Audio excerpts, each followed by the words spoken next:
नमस्कार प्यारे बच्चों, जैसा कि हम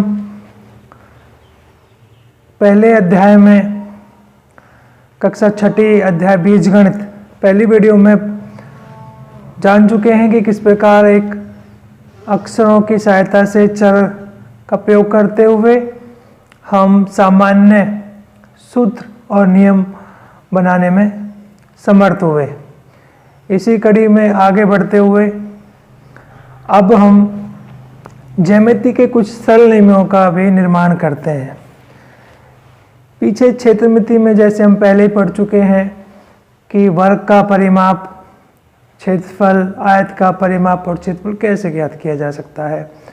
तो आइए चर की सहायता से हम एक बार फिर उनको रिवाइज करते हैं। अब बात करते हैं वर्ग के परिमाप की। जैसा कि हम सभी जानते हैं कि एक बहुभुज जिसमें 3 या 3 से अधिक रेखाखंड की बंद आकृति हो, उसका परिमाप सभी भुजाओं की योग के बराबर होता है। तो एक वर्ग का परिमाप हम ज्ञात करें। वर्ग होता है एक ऐसी आकृति जिसमें सारी भुजाएं बराबर है। मान लेते हैं एक वर्ग है, वर्ग, इसमें सारी भुजाएं बराबर, इसकी लंबाई L मान लेते हैं। एक भुजा की लंबाई L, तो चारों भुजाओं की लंबाई इसकी L, L और L हुई। अब हम वर्ग का परिमाप ज्ञात करना चाह रहे हैं। तो वर्ग का परिमाप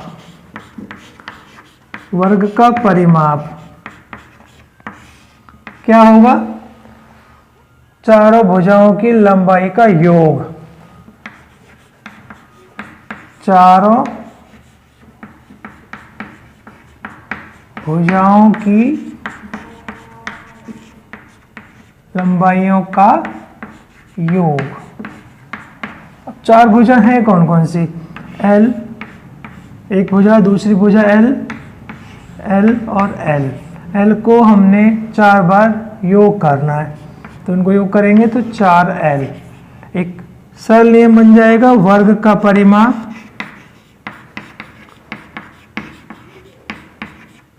चार L या 4 गुणा भुजा। यहाँ पर जो L है वो चर है। चर की सहायता से हम आसानी से इन सूत्रों को याद कर सकते हैं। ठीक इसी प्रकार यदि हम आयत की बात करें, आयत का परिमाप, आयत ले लेते हैं। एक आयत ABCD एक आयत, और हम जानते हैं कि आयत में भी 4 भुजाएं होती हैं और उसमें सम्मुख भुजाएं, आमने सामने की भुजाएं सदैव बराबर होती हैं। तो यहाँ पर भुजा AB भुजा DC के बराबर है, तो इन भुजाओं को हम L मान लेते हैं। ये भुजा L है, आमने सामने की भुजाएं बराबर होती हैं, तो दोनों LL होगी। ठीक इसी प्रकार ये भुजा BC और भुजा DAB बराबर होंगी, इनको हम B मान लेते हैं, सम्मुख भुजाएं बराबर है। तो आयत का परिमाप हम निकालना चाहें, इसी प्रकार आयत का परिमाप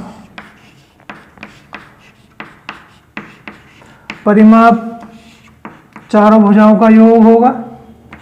भुजा AB plus BC DC plus DA, 4 भुजा है, सभी का योग। तो AB भुजा हमारे पास L है, BC भुजा B, CD L और DA B।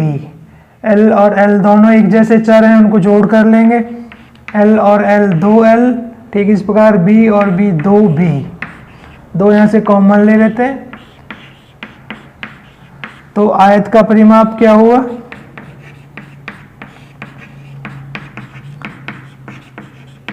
आयत का परिमाप हुआ 2 bracket L plus B, 2 bracket दोनों सम्मुख भुजाओं का योग। तो इस प्रकार सामान्य नियम हम ज्ञात करने में आसानी होती है। इन्हीं नियमों का प्रयोग करते हुए हम प्रश्नावली 11.2 शुरू करते हैं। पहला सवाल 250 नंबर पेज पर 11.2 प्रश्नावली। एक समबाहु त्रिभुज की भुजा को L से दर्शाया गया है। समबाहु त्रिभुज है, उसकी भुजा को L से दर्शाया गया है। इस सम्मुख भुजा इस समबाहु त्रिभुज के परिमाप चर का L चर का प्रयोग करते हुए व्यक्त कीजिए। तो अभी व्यक्त करते हैं इसको।